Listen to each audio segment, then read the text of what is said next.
الحمدللہ رب العالمین الصلاۃ والسلام علی خاتم النبیین اما بعد فاعوذ باللہ من الشیطان الرجیم بسم اللہ الرحمن الرحیم۔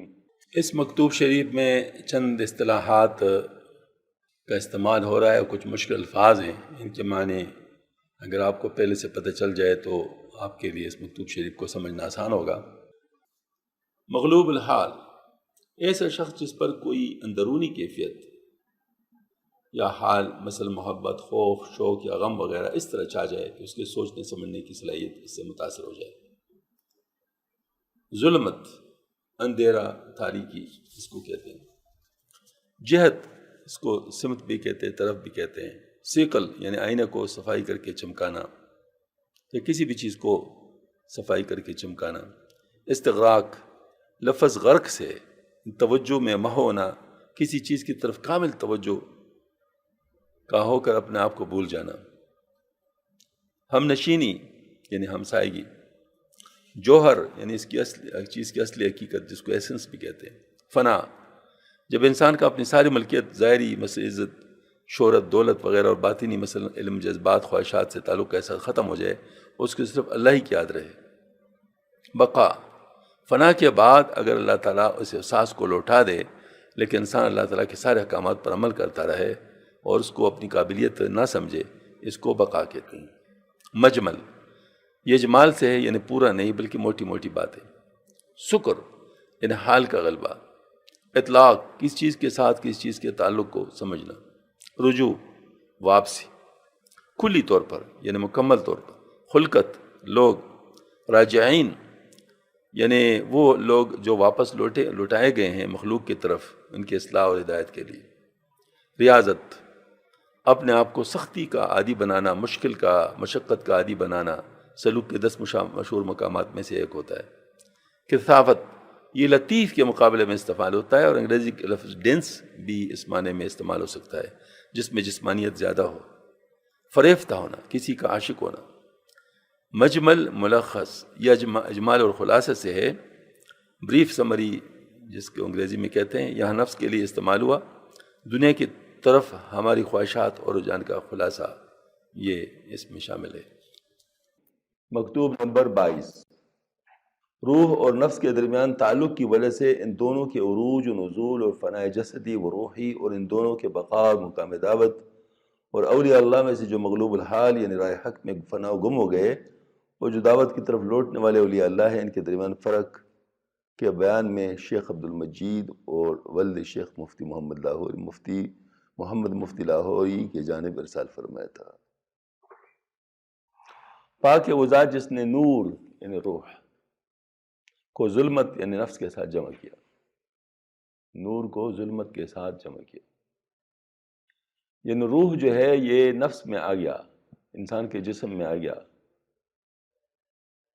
اور لامکانی ظاہر روح تو کوئی نہ مکان نہیں ہوتا اس کا، لامکانی روح کو جو کہ جہت اطراف سے بری ہے، مکانی یعنی نفس جس کو جہت حاصل ہے اس کا ہم قرین یعنی ساتھی بنایا اور ظلمت کو نور کی نظر میں محبوب کر دیا، یعنی وہ نور اس میں خوش ہو گیا، آگے مطلب جو ہے نا وہ اس کے ساتھ عادی ہو گیا۔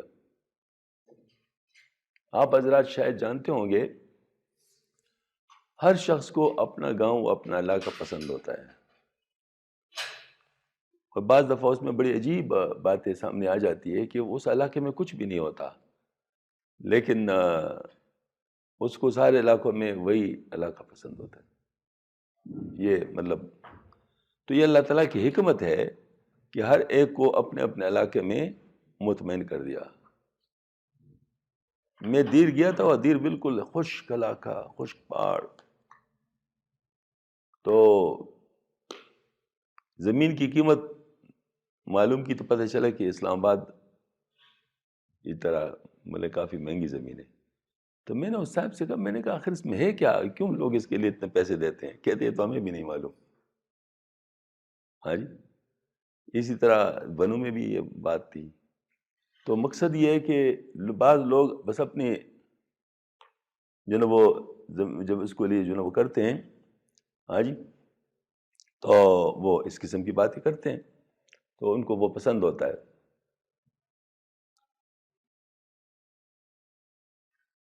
بس وہ نور ظلمت پر فریفتہ ہو گیا اور کمال محبت سے ظلمت کے ساتھ مل گیا، تاکہ اس تعلق کے ذریعے سے اس کی روشنی زیادہ ہو جائے اور ظلمت یعنی تاریکی کے قرب و ہمسائیگی سے اس کی صفائی کامل ہو جائے۔ یعنی اب دیکھیں اس میں حکمت کیا ہے؟ حکمت اس میں یہ ہے کہ ظلمت تاریکی ہے تو روشنی تاریکی میں زیادہ نظر آتی ہے نا، محسوس ہو جاتا ہے نا، محسوس زیادہ ہو جاتا ہے۔ تو ظلمت تاریکی قرب و ہمسائیگی اس کی صفائی کامل ہو جائے، جیسے آئینہ کو جب اس کا سیکل کرنا چاہے، اس کی لطافت پاکیزگی کی عمدگی سے اظہار کا کس کر دے تو پہلے اس کو مٹی سے آلودہ کرتے ہیں تاکہ مٹی کے ظلمت کے پڑوس قرب اس کی صفائی ظاہر ہو جائے اور مٹی کی کثافت کے تعلق سے اس کی نورانیت زیادہ ہو جائے۔ یعنی جو عوام لوگ کرتے ہیں، اب تو خیر بہت ساری چیزیں آ گئی نا، لیکن عام لوگ جو کیا کرتے تھے کہ اگر کسی چیز کو زیادہ مانجنا چاہتے تھے نا تو اس میں کیا کرتے تھے، مٹی ڈال لیتے اور مٹی کے اوپر جو ہے نا اس کو پانی بہا کر جو ہے نا وہ زیادہ سیکل ہو جاتا۔ تو مٹی سب سے زیادہ کم چیز سمجھی جاتی ہے، تو اس کو ان چیزوں کو یعنی خوبصورت کرنے کے لیے جو ہے نا مطلب وہ استعمال کیا جاتا ہے۔ پر جو کچھ اس نور یعنی روح کو اس قدسی مشاہدے سے پہلے حاصل تھا، وہ اس نے معشوقی ظلمانی یعنی نفس کے مشاہدے میں مستغرق ہونے اور مادی جسم کے ساتھ تعلق ہونے کی وجہ سے فراموش کر دیا، بلکہ اپنے ذات اور اپنے وجود کے متعلقات سے بھی بے خبر ہو گیا۔ بس وہ نور اس کے نشینی میں رہ کر اصحاب مشأمہ یعنی بائیں طرف والوں میں سے ہو گیا اور اس کے پڑوس میں رہنے کی وجہ سے اصحاب میمنہ یعنی دائیں طرف والوں کے فضائل کو ضائع کر دیا۔ بس اگر وہ اس استغراق کی تنگ کوچہ میں پڑا رہا اور آزادی کی فضا کی طرف چھٹکارا حاصل نہیں کیا تو اس پر ہزار افسوس ہے، کیونکہ اس کے وجود سے جو مقصود تھا وہ اس کو بالکل حاصل نہ ہوا اور اس کی استعداد کا جوہر بھی ضائع ہو گیا۔ فضل ضلالا بعیدا، بس وہ بہت بڑی گمراہی میں جا پڑ نیکی کی طرف اس کی پیش دستی یعنی اس کو حاصل ہو گئی اور رات اللہ تعالیٰ کی عنایت علیہ اس کی شامل حال ہوئی اور اس نے اپنے سر کو بلند کیا اور اپنی کوئی بھی چیز کو یاد کیا اور یہ کہتے ہوئے اپنے پہلی حال کی طرف الٹا پاؤں لوٹ آیا، الیک یا منیتی حجی و معتمری ان حج قوم الی ترب و احجار،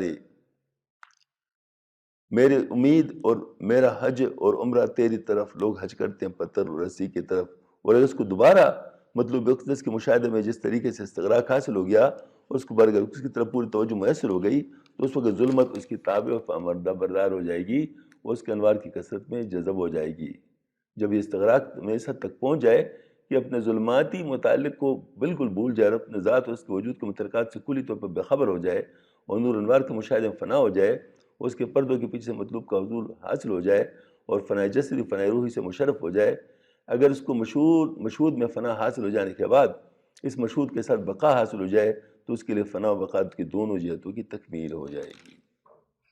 اب ذرا تھوڑا سا اس کا عرض کرتا ہوں۔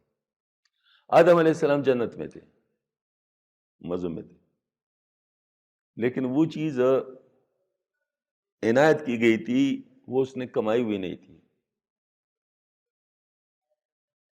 تو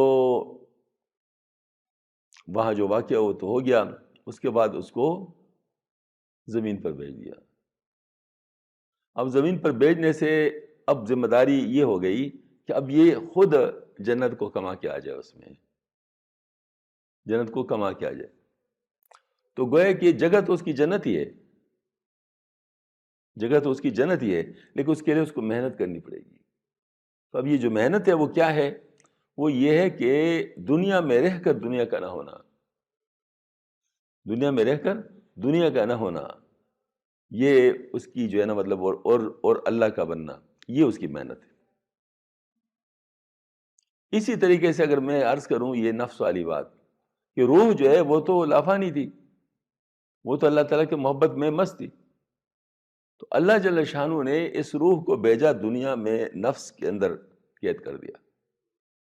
اب نفس اس سے کام لے رہا ہے، نفس اس سے کام لے رہا ہے۔ دیکھو نا، آنکھیں دیکھ رہی ہیں، نفسات ہے، کان سن رہے ہیں، نفسات ہے، زبان بول رہی ہے، نفسات ہے، تو اس بولنے میں، سننے میں، دیکھنے میں یہ نفس یہ مطلب جو روح ہے وہ استعمال ہو رہا ہے۔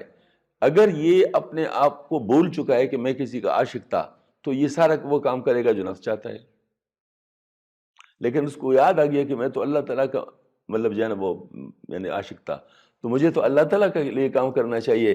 تو پھر کیا کرے گا؟ پھر اس نفس کو بھی اللہ کا بنائے گا، اللہ کا بنائے گا. تو اللہ کا کیسے اس کو بنائے گا؟ یہ جو روح ہے یہ تو نور ہے، اور جو نفس ہے وہ ظلمت ہے. تو اس ظلمت کو یہ مطلب جس کا یہ عاشق بن گیا ہے اس وقت، اس کو بھولنا چاہے گا. یعنی گویا کہ یوں سمجھ لیے اللہ کو یاد کرنا چاہے گا اور نفس کو بھولنا چاہے گا. میں نفس کو بھولنے کا مطلب کیا ہے؟ آپ حیران ہوں گے، پتہ نہیں کون سی باتیں کر رہے ہیں. نفس کو بھولنے کا مطلب کیا ہے بتاتا ہوں.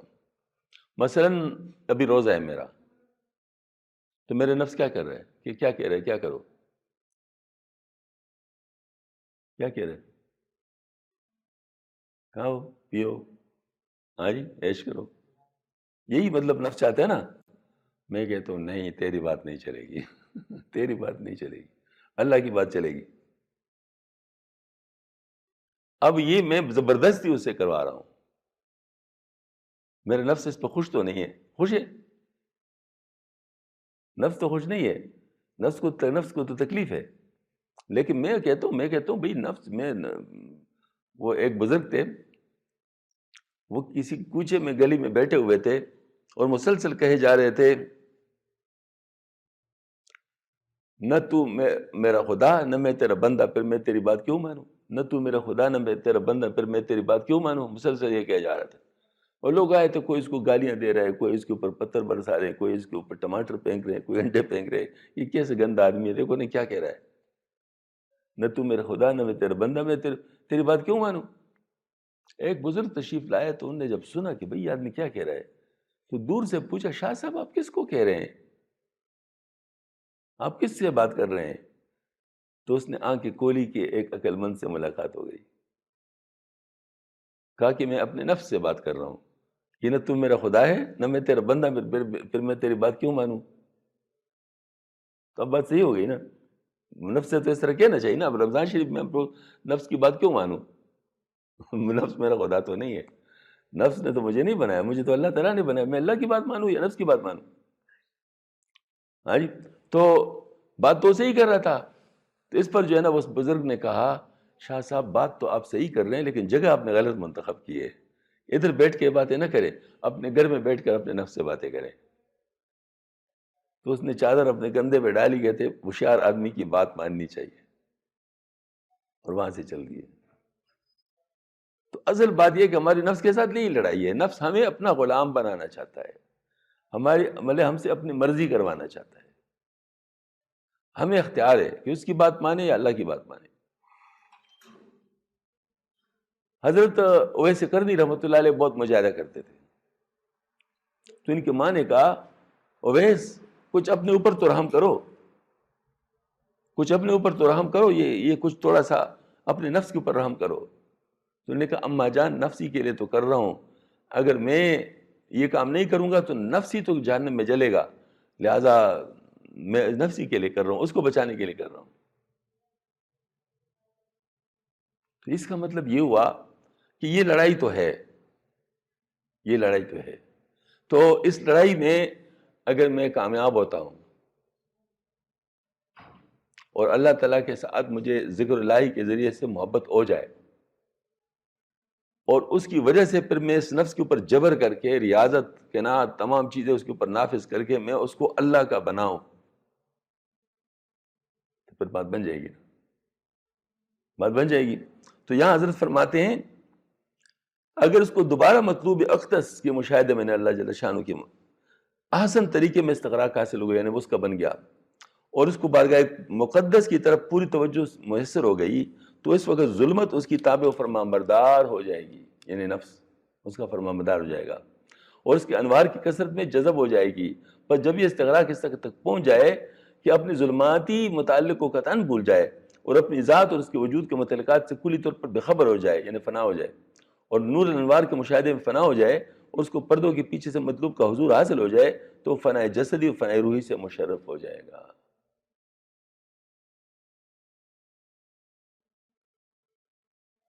یعنی یہ والی مطلب وہ ایک فنا کی تشریح کر دی حضرت نے، فنا کی تشریح. اور اگر اس کو مشہود میں فنا حاصل ہو جانے کے بعد اس مشہود کے ساتھ بقا بھی حاصل ہو جائے، یعنی مطلب یہ ہے کہ ایک تو فنا ہے نا، مطلب یعنی نفس سے فنا ہے، یا نفس کو فانی کر دے، لیکن اللہ کے ساتھ باقی رہے، اللہ کے ساتھ باقی رہے، تو اس کے لیے فنا اور بقا کی دونوں جہتوں کی تکمیل ہو جائے گی، اور اس وقت اس پر ولایت کے اسم کا اطلاق ہو جائے گا، یعنی ولی اللہ بن جائے گا۔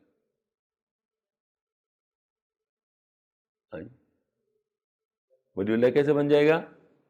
قرآن پاک کا نص ہے، الا ان اولیاء اللہ لا خوف علیہم ولا هم یحزنون الذین آمنوا وکانوا یتقون۔ تقوی کے مختصر تعریف کریں، تقوی کی مختصر تعریف کر لیں، مختصر ترین تقوی کی تعریف کیا ہے؟ ہاں، نفس، نفس کی یعنی جس چیز سے اللہ نے روکا ہے اس میں نفس کی ماننے سے بچنا، جس چیز سے اللہ نے روکا ہے اس میں نفس کی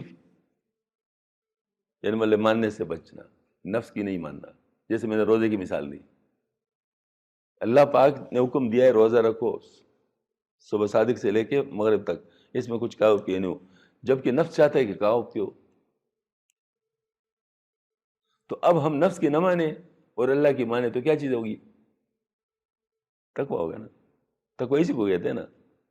تو جب تقوی کسی نے حاصل کر لیا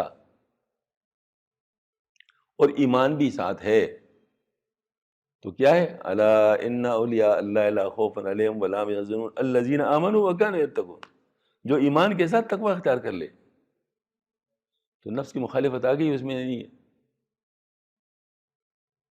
نفس کی مخالفت میں تقوی ہے، اور تقوی کا ایمان کے ساتھ ملنا ولایت ہے، تو لہٰذا یہ ولایت ہو جائے گی نا، تو یہ ولی بن جائے گا، ٹھیک ہے نا۔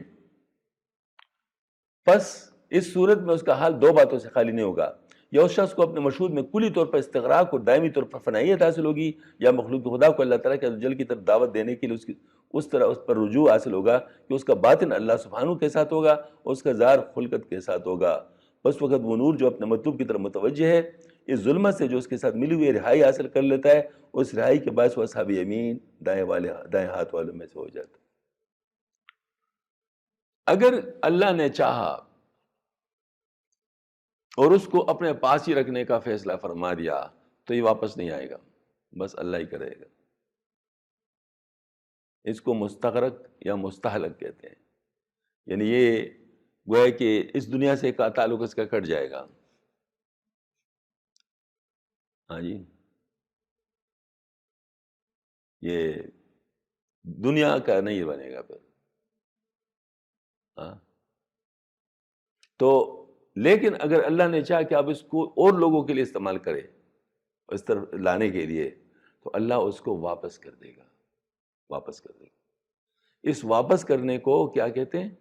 راجعین۔ یہ دوبارہ واپس لوٹ آئے گا، دوبارہ واپس لوٹ آئے گا، لیکن بطور اسائنمنٹ، بطور اسائنمنٹ واپس آئے گا، یعنی یہ اسائنمنٹ کرے گا، دنیا میں رہے گا لیکن دنیا کا نہیں ہوگا، اس کا باطن اللہ کی طرف ہوگا اور ظاہر لوگوں کی طرف ہوگا، ظاہر لوگوں کی طرف ہوگا۔ گویا کہ ہر وہ نور جو کسی چیز کے باطن میں پوشیدہ ہے وہ اس کے ساتھ ہوگا، اس کے ظلمت کے ساتھ نہیں ہوگا۔ کانا کہے گا تو کانے کی ظلمت کے ساتھ نہیں ہوگا، کانے کے نور کے ساتھ ہوگا۔ بیت الخلاء جائے گا تو اس کے ظلمت کے ساتھ نہیں ہوگا، اس کے نور کے ساتھ ہوگا۔ سمجھ میں آ گئی نہیں بات؟ ہر چیز میں نور کے ساتھ ہوگا کیونکہ اس کا باطن نور کی طرف متوجہ ہے، اور ظاہر میں مخلوق کی طرف متوجہ ہے، ظاہر میں مخلوق کی طرف متوجہ ہے۔ یعنی تبلیغی جماعت والے جو حضرات ہوتے ہیں، یہ جب جاتے ہیں ایسے علاقوں میں جہاں بڑے گناہ ہو رہے ہوتے ہیں، جہاں پر، تو ان کو کیا سکھاتے ہیں اس وقت؟ ان کو کیا طریقہ سکھاتے ہیں بزرگ؟ کہتے اوپر نہیں دیکھنا، نیچے دیکھنا ہے، نیچے دیکھنا ہے، ان سے باتیں کرتے ہوئے اللہ تعالیٰ کو یاد رکھنا ہے کہ کہیں ان کی چیزیں ہمیں چپک نہ جائے۔ اور اللہ تعالیٰ کی طرف سے ان کی طرف اپنے آپ کو بھیجا ہوا سمجھیں کہ ان کی طرف اللہ پاک نے بھیجا ہے.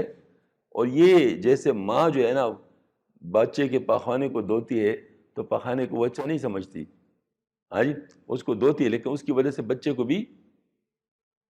سے بھی نفرت نہیں کرتی, یہ بتاتے ہیں نا.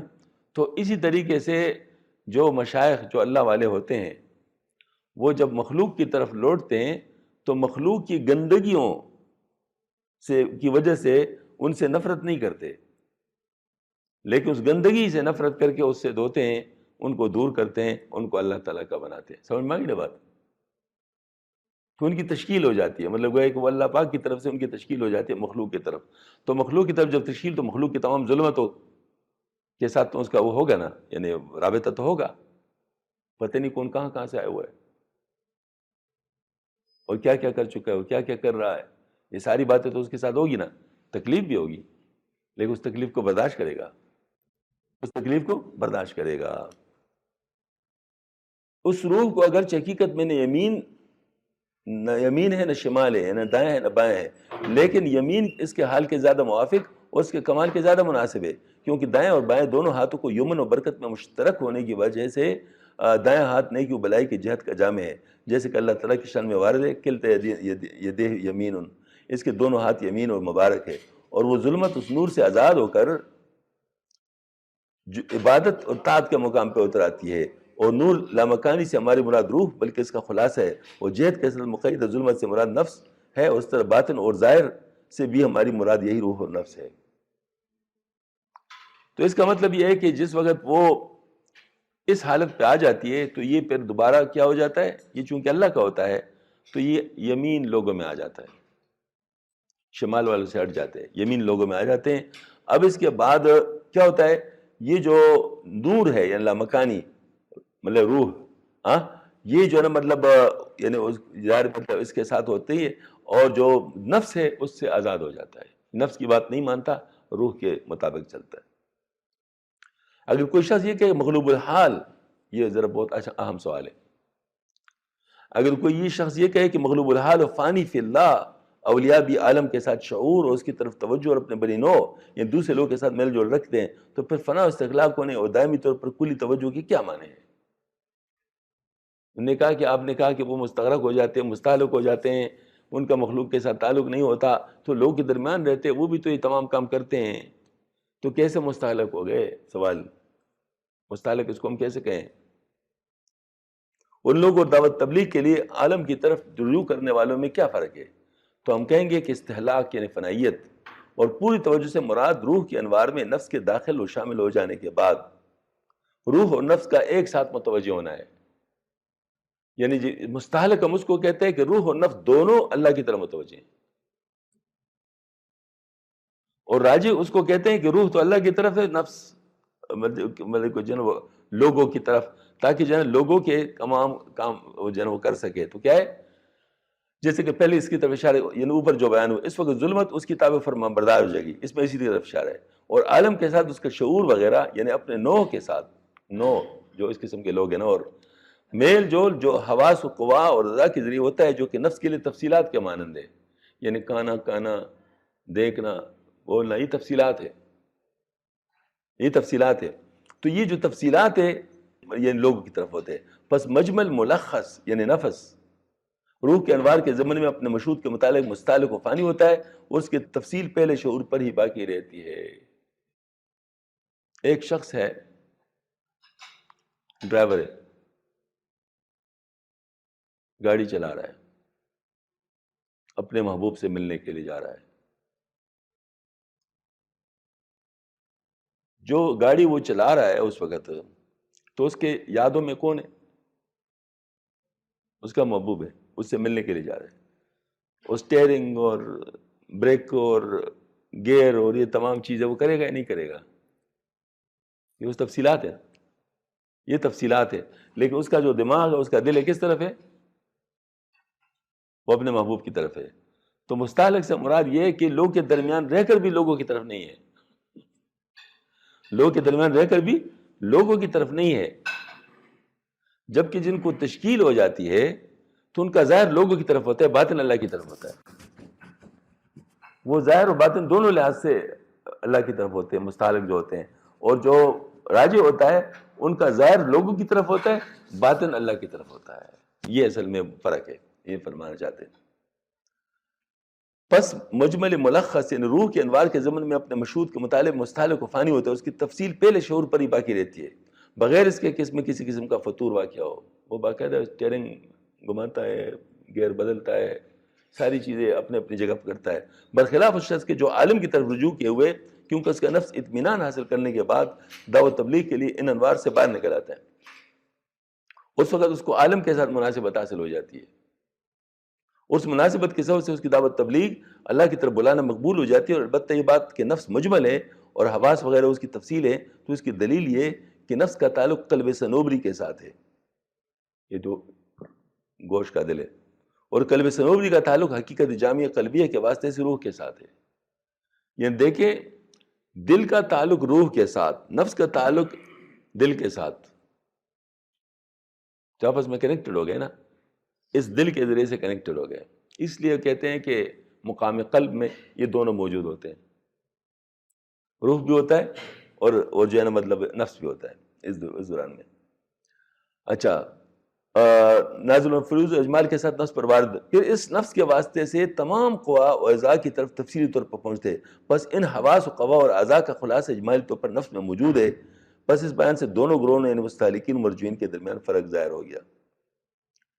مطلب فرق یہی ہوا کہ جو راجعین ہوتے ہیں ان کا ظاہر لوگوں کی طرف ہوتا ہے، خلقت کی طرف ہوتا ہے، ان کے ساتھ ملا جلا ہوتا ہے. جبکہ جو مستہلکین ہوتے ہیں وہ لوگوں کے ساتھ ملے جلے نہیں ہوتے، وہ اپنے محبوب کی طرف دیکھ رہے ہوتے ہیں، ان کو کسی کی پرواہ نہیں ہوتی، ان کو کسی کی پرواہ نہیں ہوتی. مثلا آپ نے دیکھا ہوگا اولیاء اللہ میں بعض لوگ ایسے ہوتے ہیں جو لوگ کے ساتھ بالکل نہیں ملتے، ان کو ہزار لاکھ دفعہ کہہ رہے کہ تبلیغ کا ثواب ہے، اجر ہے، لوگوں کو بتاؤ دے، اس کو یہ چیز سمجھ ہی نہیں آتی، کیونکہ اس کے لیے وہ ہے ہی نہیں. ٹھیک ہے نا؟ تو ان سے آپ یہ کام نہیں لے سکتے، اور اللہ پاک نے ان کی ڈیوٹی نہیں لگائی، تو ان کو اپنے کام کے ساتھ لگائے رکھو. یہ آپ صلی اللہ علیہ وآلہ وسلم یہ مری کے ایک عالم تھے مولانا غلام محمد صاحب، جن کی برکت سے الحمدللہ مری میں بڑی مسجدیں بنی ہوئی ہیں اور دین پھیلا ہے اور صحیح عقیدے پہلے وہاں پر عام ہوئے، ورنہ پہلے تو سارے گڑبڑ تھا. یہ ہم جہاں پر وہاں کرتے ہیں نا، یہ جو جوڑ ہمارا ہوتا ہے اس کے پاس ہی ان کی جگہ تھی، میں ادھر گیا ہوں. تو آخری عمر میں وہ مدینہ منورہ چلے گئے.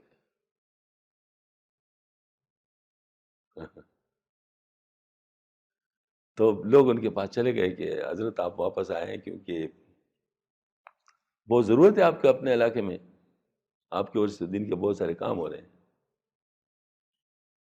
تو اس نے کہا کہ میں مجبور ہوں. آخر میں جب بہت کہا گیا تو نے کہا اچھا پوچھ لیں. تو فرمایا گیا اس دیوانے کو یہاں چھوڑ دو، اس دیوانے کو یہاں چھوڑ دو. سمجھ میں آ گئی نا بات؟ بس جو کام اس سے لینا تھا وہ لے لیا، اب اس کے بعد اس کو اپنے پاس بلا لیا، اب ادھر تھے، اب اس کے بعد وہاں سے ہل نہیں سکتے تھے. تو یہ مطلب بعض لوگوں کی تشکیل ہو جاتی ہے، وہ اب جو کام ان سے لینا ہوتا وہ لے لیا، اب اس کے بعد ان کو اب ہمارے بہت سارے بزرگ آخر عمر میں ادھر چلے جاتے ہیں. مولانا زکریا صاحب بھی آخر عمر میں ادھر چلے گئے تھے نا، تبھی تو ادھر ان کا قبر شریف ہے. یہ مولانا خلیل احمد سہارنپور جو ان کے شیخ تھے وہ بھی، ہاں جی، یہ مولانا حضرت آدم بن نور رحمۃ اللہ علیہ یہ بھی آخر میں ادھر چلے گئے تھے. تو یہ مطلب یہ ہے کہ وہ ہے کہ بعض دفعہ اللہ جل شانہ بعض لوگوں سے کام لیتے ہیں، لوگوں کے درمیان کام کرنے والا. یعنی یوں سمجھ لیجیے کہ دو قسم کے لوگ ہوتے، ایک ہوتے فرشتوں کے قدم پر اور ایک ہوتے انبیاء کے قدم پر.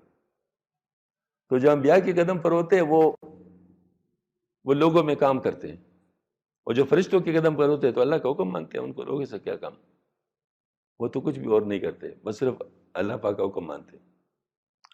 تو یہی اصل میں بنیادی، فرشتوں کو لوگوں کے ساتھ خلط ملط نہیں کیا جاتا، اور انبیاء کو لوگ کے ساتھ خلط ملط کیا جاتا ہے، وہ لوگ کے درمیان رہتے ہیں، لیکن لوگوں کے ہوتے نہیں، ہوتے اللہ کے ہیں، البتہ لوگ کے درمیان رہتے ہیں، ان کو اللہ کی طرف بلاتے ہیں، ان کو اللہ کی طرف بلاتے ہیں۔ تو دو قسم کے یعنی اولیاء اللہ ہیں، راجعین ہے اور مستالکین ہے، ان کی مثال ملہ حضرت نے دی۔ اور جاننا چاہیے کہ پہلے گروہ یعنی مستالکین شکر والوں سے میں ہے، شکر والے، یعنی ان کا جو ہے نا وہ ہوش میں نہیں ہے، کیونکہ اتنے انوار میں مستغرق رہنے میں ہوش رہ سکتے، وہ ہوش میں نہیں ہوتے۔ اور دوسرا گروہ راجعین الی الدعویٰ صح والوں میں سے ہیں، اور عروج بلندی پہلے گروہ کے لیے، یعنی عروج پر وہ ہوتے ہیں، جبکہ فضیلت دوسرے گروہ کے لیے، فضیلت دوسرے گروہ کے لیے۔ اور پہلا مقام ولایت کے مناسب ہے اور دوسرا مقام نبوت کے مناسب ہے۔ اللہ سبحانہ وتعالی ہم سب کو اپنے اولیاء کی کرامات سے مشرف فرمائے، اور انبیاء علیہ السلام کی پوری مدابعت پر ثابت قدمی مرحمت فرمائے۔ صلاۃ اللہ تعالی وسلام علی نبینا وعلیہ وعلی اجمعین جمیع اخوانی وملائکتی والمقربین والعباد الصالحین الی یوم الدین، آمین۔